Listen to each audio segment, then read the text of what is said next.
شروع اللہ کا نام لے کر جو بڑا مہربان نہایت رحم والا ہے۔ الف لام میم۔ اللہ جو معبود برحق ہے، اس کے سوا کوئی عبادت کے لائق نہیں، زندہ ہے، سب کو تھامنے والا۔ اس نے اے نبی تم پر سچی کتاب نازل کی جو پہلی آسمانی کتابوں کی تصدیق کرتی ہے، اور اسی نے تورات اور انجیل نازل کی تھی۔ یہ دو کتابیں اس نے پہلے نازل کی تھیں لوگوں کی ہدایت کے لیے، اور پھر قرآن جو حق اور باطل کو الگ الگ کر دینے والا ہے نازل کیا۔ جو لوگ اللہ کی آیتوں کا انکار کرتے ہیں ان کو سخت عذاب ہوگا، اور اللہ زبردست ہے، بدلہ لینے والا ہے۔ اللہ ایسا خبیر و بصیر ہے کہ کوئی چیز اس سے پوشیدہ نہیں، نہ زمین میں اور نہ آسمان میں۔ وہی تو ہے جو ماں کے پیٹ میں جیسی چاہتا ہے تمہاری صورتیں بناتا ہے، اس غالب حکمت والے کے سوا کوئی عبادت کے لائق نہیں۔ اے پیغمبر، وہی تو ہے جس نے تم پر یہ کتاب نازل کی جس کی بعض آیتیں محکم ہیں اور وہی اصل کتاب ہیں، اور بعض دوسری متشابہ ہیں۔ تو جن لوگوں کے دلوں میں کجی ہے وہ متشابہات کا اتباع کرتے ہیں تاکہ فتنہ برپا کریں اور مراد اصلی کا پتہ لگائیں، حالانکہ مراد اصلی اللہ کے سوا کوئی نہیں جانتا۔ اور جو لوگ علم میں گہری نظر رکھتے ہیں وہ یہ کہتے ہیں کہ ہم ان پر ایمان لائے، یہ سب آیات ہمارے پروردگار کی طرف سے ہیں، اور نصیحت تو عقل مند ہی قبول کرتے ہیں۔ اے پروردگار، جب تو نے ہمیں ہدایت بخشی ہے تو اس کے بعد ہمارے دلوں میں کجی نہ پیدا کر دیجو، اور ہمیں اپنے ہاتھ سے رحمت عطا فرما، تو بڑا عطا فرمانے والا ہے۔ اے پروردگار، تو اس روز جس کے آنے میں کچھ بھی شک نہیں سب لوگوں کو اپنے حضور میں جمع کر لے گا، بے شک اللہ خلاف وعدہ نہیں کرتا۔ جو لوگ کافر ہوئے اس دن نہ تو ان کا مال ہی اللہ کے عذاب سے ان کو بچا سکے گا اور نہ ان کی اولاد ہی کچھ کام آئے گی، اور یہ لوگ آتش جہنم کا ایندھن ہوں گے۔ ان کا حال بھی فرعونیوں اور ان سے پہلے لوگوں کا سا ہوگا جنہوں نے ہماری آیتوں کی تکذیب کی تھی، تو اللہ نے ان کو ان کے گناہوں کے سبب عذاب میں پکڑ لیا تھا، اور اللہ سخت عذاب کرنے والا ہے۔ اے پیغمبر، کافروں سے کہہ دو کہ تم دنیا میں بھی عنقریب مغلوب ہو جاؤ گے اور آخرت میں جہنم کی طرف اکٹھا کیے جاؤ گے، اور وہ بری جگہ ہے۔ تمہارے لیے دو گروہوں میں جو جنگ بدر کے دن آپس میں بھڑ گئے قدرت الہی کی عظیم الشان نشانی تھی۔ ایک گروہ مسلمانوں کا تھا، وہ اللہ کی راہ میں لڑ رہا تھا، اور دوسرا گروہ کافروں کا تھا، وہ ان کو اپنی آنکھوں سے اپنے سے دگنا مشاہدہ کر رہا تھا۔ اور اللہ اپنی نصرت سے جس کو چاہتا ہے مدد دیتا ہے۔ جو اہل بصارت ہیں ان کے لیے اس واقعے میں بڑی عبرت ہے۔ لوگوں کو ان کی خواہشوں کی چیزیں یعنی عورتیں اور بیٹے اور سونے اور چاندی کے بڑے بڑے ڈھیر اور نشان لگے ہوئے گھوڑے اور مویشی اور کھیتی بڑی زینت دار معلوم ہوتی ہیں، مگر یہ سب دنیا ہی کی زندگی کے سامان ہیں، اور اللہ کے پاس بہت اچھا ٹھکانہ ہے۔ اے پیغمبر، ان سے کہو کہ بھلا میں تم کو ایسی چیز بتاؤں جو ان چیزوں سے کہیں اچھی ہو؟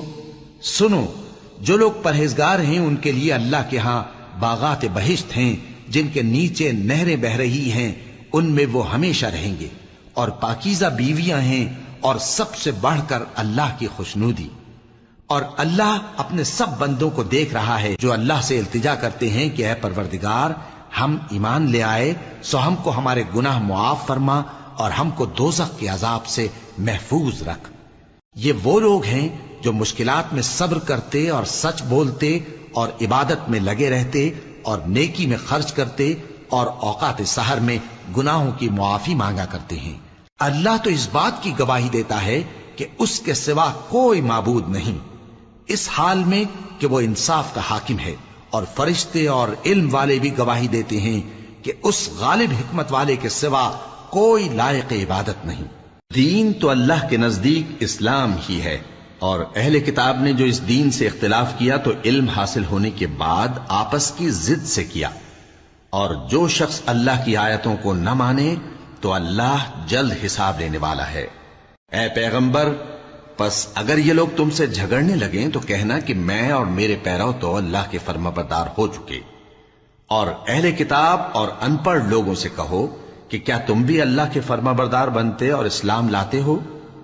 پس اگر یہ لوگ اسلام لے آئیں تو بے شک ہدایت پالیں، اور اگر تمہارا کہا نہ مانے تو تمہارا کام صرف اللہ کا پیغام پہنچا دینا ہے، اور اللہ اپنے بندوں کو دیکھ رہا ہے۔ جو لوگ اللہ کی آیتوں کو نہیں مانتے اور انبیاء کو ناحق قتل کرتے رہے ہیں، اور جو انصاف کرنے کا حکم دیتے ہیں انہیں بھی مار ڈالتے ہیں، ان کو دکھ دینے والے عذاب کی خوشخبری سنا دو۔ یہ ایسے لوگ ہیں جن کے اعمال دنیا اور آخرت دونوں میں برباد ہیں، اور ان کا کوئی مددگار نہیں ہوگا۔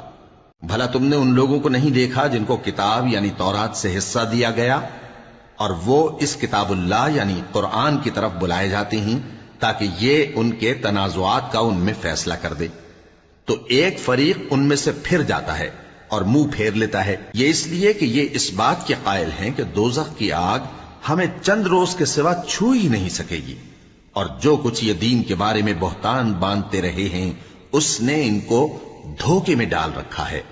تو اس وقت کیا حال ہوگا جب ہم ان کو جمع کریں گے، یعنی اس روز جس کے آنے میں کچھ بھی شک نہیں، اور ہر نفس اپنے اعمال کا پورا پورا بدلہ پائے گا اور ان پر ظلم نہیں کیا جائے گا۔ کہو کہ اے اللہ، اے بادشاہی کے مالک، تو جس کو چاہے بادشاہی بخشے اور جس سے چاہے بادشاہی چھین لے، اور جس کو چاہے عزت دے اور جسے چاہے ذلیل کرے۔ ہر طرح کی بھلائی تیرے ہی ہاتھ ہے، اور بے شک تو ہر چیز پر قادر ہے۔ تو ہی رات کو دن میں داخل کرتا اور تو ہی دن کو رات میں داخل کرتا ہے، تو ہی بے جان سے جاندار پیدا کرتا ہے اور تو ہی جاندار سے بے جان پیدا کرتا ہے، اور تو ہی جس کو چاہتا ہے بے حساب رزق بخشتا ہے۔ مومنوں کو چاہیے کہ مومنوں کے سوا کافروں کو دوست نہ بنائیں، اور جو ایسا کرے گا اس سے اللہ کا کچھ عہد نہیں۔ ہاں اگر اس طریق سے تم ان کے شر سے بچاؤ کی صورت پیدا کرو تو مذائقہ نہیں، اور اللہ تم کو اپنے غضب سے ڈراتا ہے، اور اللہ ہی کی طرف تم کو لوٹ کر جانا ہے۔ اے پیغمبر، لوگوں سے کہہ دو کہ کوئی بات تم اپنے دلوں میں مخفی رکھو یا اسے ظاہر کرو، اللہ اس کو جانتا ہے، اور جو کچھ آسمانوں میں اور جو کچھ زمین میں ہے اس کو سب کی خبر ہے، اور وہ ہر چیز پر قادر ہے۔ جس دن ہر شخص اپنی کی ہوئی نیکی کو موجود پا لے گا اور اپنی برائی کو بھی دیکھ لے گا تو آرزو کرے گا کہ اے کاش اس میں اور اس برائی میں دور کی مسافت ہو جاتی، اور اللہ تم کو اپنے غضب سے ڈراتا ہے، اور اللہ اپنے بندوں پر نہایت مہربان ہے۔